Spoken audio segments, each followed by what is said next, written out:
When I say mangas are beating American comic books, that really shouldn't be a surprise to anyone, nor does the reason why that is with current generations or previous ones as well. But in case you're wondering or need a reminder of how this is, here's a quick example of a panel where Deadshot is talking with Harley Quinn with a quote of Deadshot saying, "See, you can shoot Joker in the face, but it's much harder to shoot issues like homophobia or systemic racism."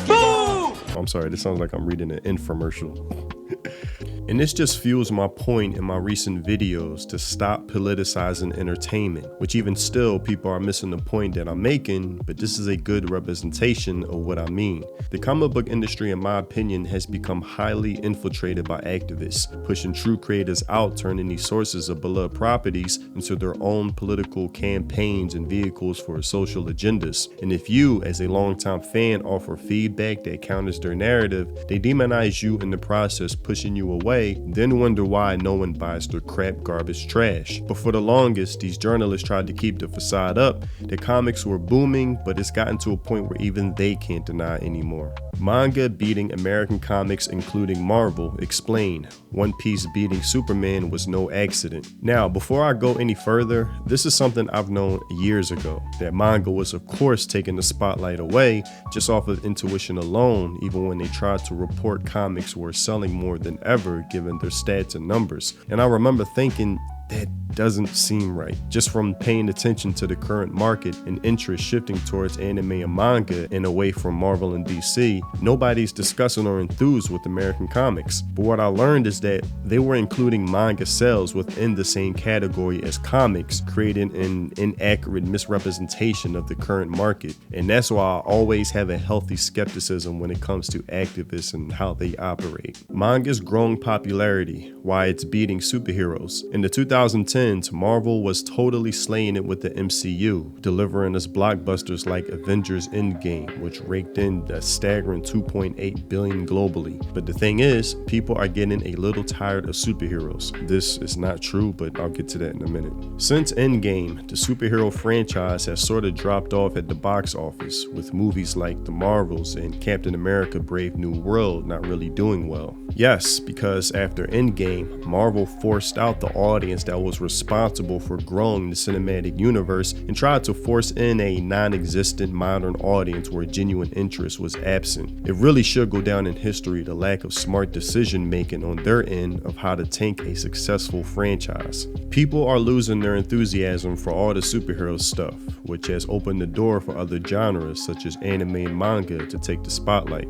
First, anime and manga are not a genre but a medium, which already says a lot about this journalist. Second, people aren't fatigued with superhero stories, they're fatigued with shit garbage movies. It's only so long you can stamp Marvel on trash and expect people to keep buying into it. In case you haven't noticed, shonen is doing extremely well, which basically follows the hero's journey template. If anything, I would say Marvel and DC paved the way for a lot of inspiration in anime, sticking to core themes that grounds good storytelling that comics seem to be obsessed with uprooting out and getting rid of. Just off the top of my head, there's a reason why people compare All Might to Superman or Captain America and Knuckle Duster to Batman, archetypes that American comics damn near perfected but have sadly forgotten. One of the biggest advantages manga and anime have over superhero comics is how closely they're tied together. They just kind of flow into one another so seamlessly. But superhero comics, particularly ones that are adapted into movies, don't have such a great flow between the film and the original comics. Yes, Marvel movies may include some reference to the comics here and there, but they don't necessarily compel you to rush out and purchase the comic to see more of the story.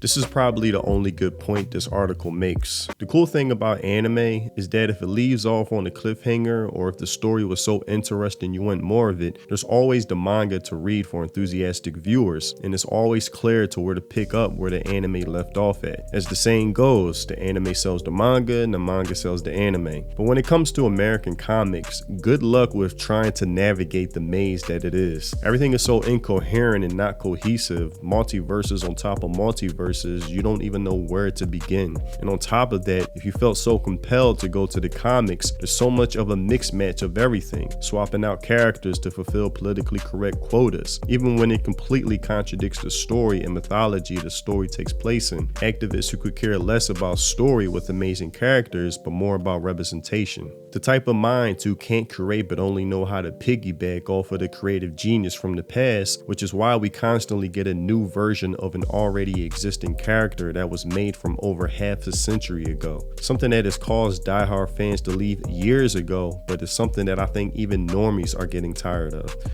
We call you normies. With the Ironheart series lacking any enthusiasm around it, no surprise there, along with Daredevil having terrible ratings, there was no hype for watching recycled characters over and over again. Something Japan doesn't fixate on. If anything, they suffer from too much creativity and abundance of new ideas and characters, even with the success of Demon Slayer. They're not trying to prolong it for over 50 years, making 50 different versions of Tanjiro like they do with Spider-Man, Disabled Spider-Man, Gay Spider-Man, Aunt May Spider-Man. Is this real? I can't take no more of this, man.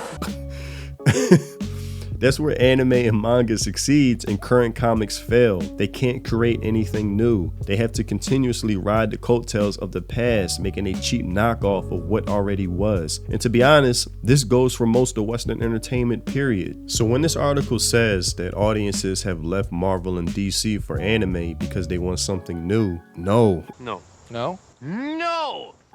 We just want something good. People don't want to be preached to and lectured to. People want stories that speaks to their soul, have characters they can connect with on a deep level, not surface level share the same skin tone, and that automatically makes a good legendary character, where representation is put to the forefront rather than human universal experiences that anyone across the world can feel. That's what anime does and comics have forgotten, leaving a void in the market that Japan has filled and audiences have naturally gravitated towards, which is why anime is all I watch now. And if I do watch something made in the West, it's most likely something old made when Hollywood had some sense dating decades ago and wasn't so activist infiltrated. But that's all I have for this video. Tell me what you think in the comment section below. To be honest, I don't see Marvel or DC learning from any of their mistakes and will continue to step on the rakes destroying their brands.